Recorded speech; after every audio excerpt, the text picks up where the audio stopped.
Good morning বন্ধুরা। আজ হলো 5 সেপ্টেম্বর শুক্রবার। আজকের সকালের বিশেষ বিশেষ খবরগুলি হলো: বাংলাদেশে নিপীড়িত হিন্দুদের নথিপত্র ছাড়াই ভারতে আশ্রয় প্রদানের জন্য কেন্দ্রীয় সরকার সম্প্রতি গেজেট নোটিফিকেশন জারি করে 2014 সালের 31 ডিসেম্বরের বদলে 2024 সালের 31 ডিসেম্বর করার ব্যাপারে প্রচণ্ড ক্ষুব্ধ ও হতাশ আশুসহ অসমের বিভিন্ন জাতীয়তাবাদী দল সংগঠন।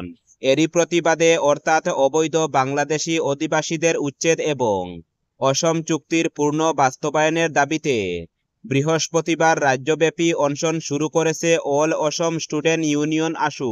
নাগরিকত্ব সংশোধন আইন সিএএ এর অধীনে নাগরিকত্বের জন্য আবেদনের বিধিনিষেধ 31 ডিসেম্বর 2024 পর্যন্ত বৃদ্ধি করার পর এই বিক্ষোভ জোরদারভাবে শুরু হয়েছে। বৃহস্পতিবার সকাল 6টা থেকে রাজ্য জুড়ে শুরু হওয়া এই বিক্ষোভের আজ সবচেয়ে বেশি পরিলক্ষিত হয়েছে গুয়াহাটিতে। সেখানে আসু সদস্যরা দেখালি পুকুরির কাছে 11 ঘন্টা অনশন ধর্মঘট পালন করেন। কেন্দ্রীয় সরকারের এই সিদ্ধান্তের হতাশ ও ক্ষোভ ব্যক্ত করে আসুর মুখ্য উপদেষ্টা সমজ্জুল কুমার ভট্টাচার্য বলেন, এটা অন্যায়, অসম তথা উত্তর পূর্বাঞ্চলের খিলঞ্জিয়া জনগোষ্ঠীর প্রতি গুরুতর অন্যায়। তিনি এও বলেন, আর কত বিদেশি বোঝা বহন করবে অসম? উত্তর পূর্বাঞ্চল তো আর অবৈধ বাংলাদেশির ডাস্টবিন নয়। উল্লেখ্য, সিএএ এর আওতা থেকে উত্তর পূর্বাঞ্চলের 4টি রাজ্য এবং 6ষ্ঠ তফসিলিযুক্ত অঞ্চলসমূহ বাদ দেওয়া হয়েছে। এছাড়া অসমের 35টি জেলার মধ্যে মাত্র 8টি জেলাকেও সিএএ এর আওতায় বাহিরে রাখা হয়েছে। কাজেই অসম সহ সমগ্র উত্তর পূর্বাঞ্চলকে কেন্দ্রের সাম্প্রতিক এই সিদ্ধান্তকে অর্থাৎ সিএএ এর আওতা থেকে দূরে রাখা হোক বলে মোদী সরকারের দৃষ্টি আকর্ষণ করেন আসুর মুখ্য উপদেষ্টা ভট্টাচার্য। তিনি সাফ জানান, এই নতুন দিশানা আমরা মানব না। উত্তর পূর্বাঞ্চলের কোনো খিলঞ্জিয়া জনসাধারণ মানবে না। পরবর্তী খবরটি হলো, স্বাস্থ্যক্ষেত্রে সরকার একটি বড় সিদ্ধান্ত নিয়েছে। 3 সেপ্টেম্বর 2025 তারিখে অনুষ্ঠিত জিএসটি কাউন্সিলের সভায় 33টি ঔষধের উপর জিএসটি বাতিল করা হয়েছে, যা বিশেষ করে ক্যান্সার, রক্তের ব্যাধি এবং অন্যান্য গুরুতর রোগের চিকিৎসায় ব্যবহৃত হয়। আগে এই ঔষধের উপর 12% জিএসটি আরোপ করা হতো, যা এখন সম্পূর্ণরূপে বাতিল করে 0% করা হয়েছে বা জিএসটি মুক্ত করা হয়েছে। এর স্পষ্ট অর্থ হলো, রোগীদের আর এই ব্যয়বহুল ঔষধ কেনার উপর কর দিতে হবে না। এর ফলে চিকিৎসার খরচ কমবে এবং অসুস্থ রোগী এবং তাদের পরিবারকে আর্থিক সহায়তা প্রদান করা হবে। সরকার স্পষ্ট জানিয়ে দিয়েছে, এই নতুন ব্যবস্থা 22 সেপ্টেম্বর থেকে সারা দেশে কার্যকর করা হবে।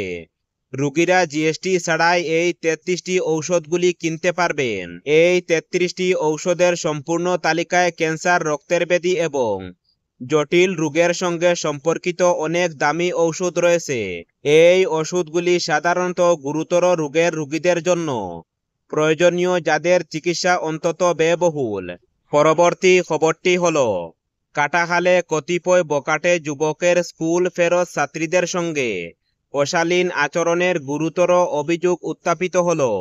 ছাত্রীদের শরীরে আপত্তিকরভাবে স্পর্শের চেষ্টা, ওড়না ধরে টানাটানি ইত্যাদি অভিযোগ উঠল ওই দুষ্কৃতীদের বিরুদ্ধে।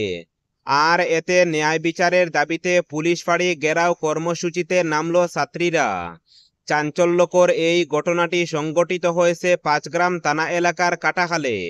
অভিযোগ, প্রতিদিন কাটিগড়া থানা এলাকার শ্রীপুর থেকে অগণিত ছাত্রছাত্রী বরাক নদী পার হয়ে আসে কাটাখালের জানকীচরণ হাই স্কুল ও কালীনগর এসি বালিকা উচ্চ মাধ্যমিক বিদ্যালয়ে। স্কুল শেষে বাড়ি ফেরার সময় মাঝ রাস্তায় তাদের সঙ্গে অশ্লীল আচরণের পাশাপাশি কুপ্রস্তাব দেয় একদল যুবক। এভাবে চলে আসছে বেশ কয়েকদিন থেকে। লোকলজ্জা ও ভয়ে এ বিষয়ে মুখ খুলেনি ছাত্রীরা।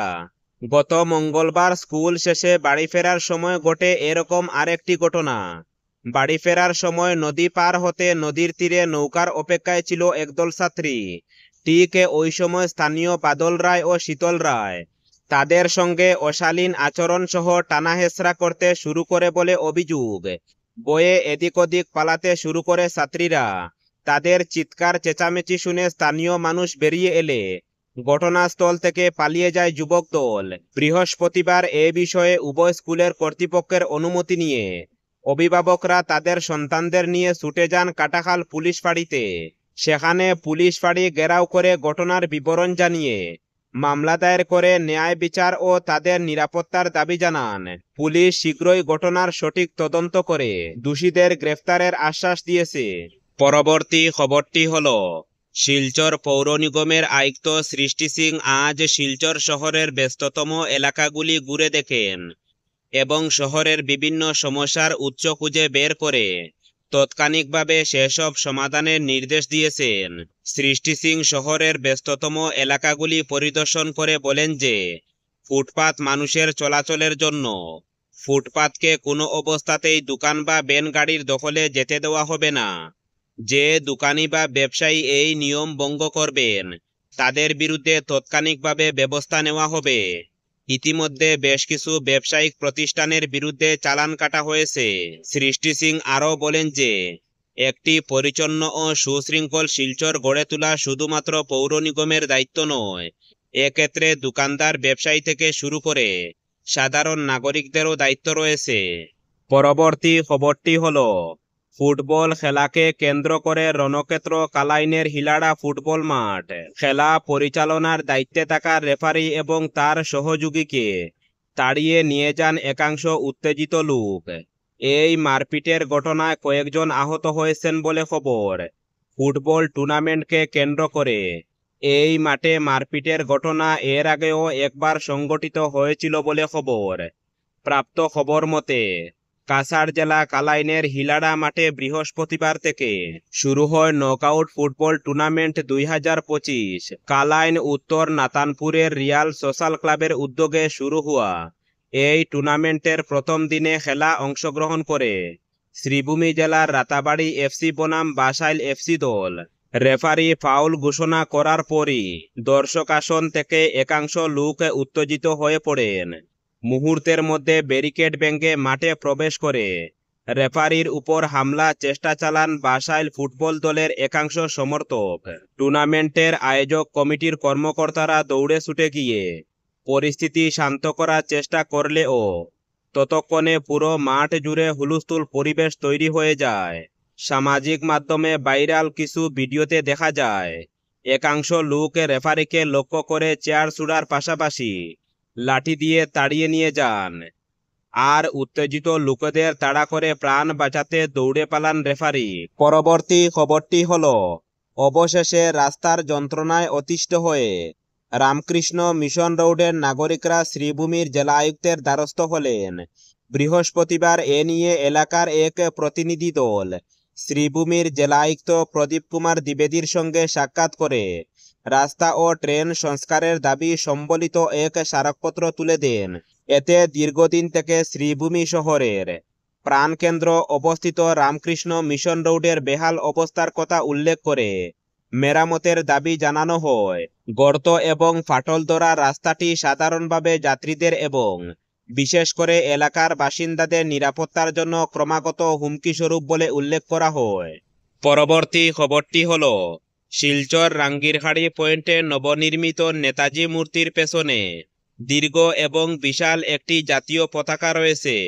বৃহস্পতিবার সকালে হঠাৎ করে দেখা যায় জাতীয় পতাকাটি অর্ধনমিতভাবে রয়েছে। এ নিয়ে সামাজিক মাধ্যমে তোলপাড় শুরু হয়েছে। সামাজিক মাধ্যম ফেসবুকে রাজু দাস নামের এক প্রোফাইলে ভিডিও আপলোড হয়। এরপর বিভিন্ন ব্যক্তি তাদের মতামত প্রকাশ করে থাকেন। এভাবে হঠাৎ করে জাতীয় পতাকাটি অর্ধনমিত হওয়ায় অনেকেই বিরূপ মন্তব্য করেছেন এবং জাতীয় পতাকার মর্যাদা হানিও বলে অভিযোগ তুলেন। তবে এ নিয়ে স্থাপনা কমিটির কোনো মন্তব্য পাওয়া যায়নি। পরবর্তী খবরটি হল, ইচ্ছাকৃতভাবে বারবার বিদ্যুৎ সংযোগ বিচ্ছিন্ন করে এলাকার কয়েকশো জনগণকে হেনস্থা করার অভিযোগ উঠল রংপুর গঙ্গাপুর এলাকার এক ব্যক্তির বিরুদ্ধে। বুধবার রাতে এ মর্মে শিলচর সদর থানায় স্থানীয় নাসির উদ্দিন নামে এক ব্যক্তিকে অভিযুক্ত করে মামলা দায়ের করেন গঙ্গাপুর এলাকার বাসিন্দা মনোজ কুমার রবি দাস। সংবাদ মাধ্যমের সঙ্গে কথা বলতে গিয়ে স্থানীয়দের পাশে নিয়ে বজরং দলের নেতা মিঠুন নাথ অভিযোগ করে বলেন, গঙ্গাপুর এলাকায় ১৫০০-এর অধিক পরিবার বসবাস করে। এই ১৫০০ পরিবারকে হেনস্থা করতে নাসির উদ্দিন প্রায় বিদ্যুৎ লাইনের উপর গাছ বা বাঁশ ফেলে দেন। বিদ্যুৎ লাইনে বাঁশ অথবা গাছ ফেলে দেওয়ায় বিদ্যুৎ সংযোগ বিচ্ছিন্ন হয়ে পড়ে।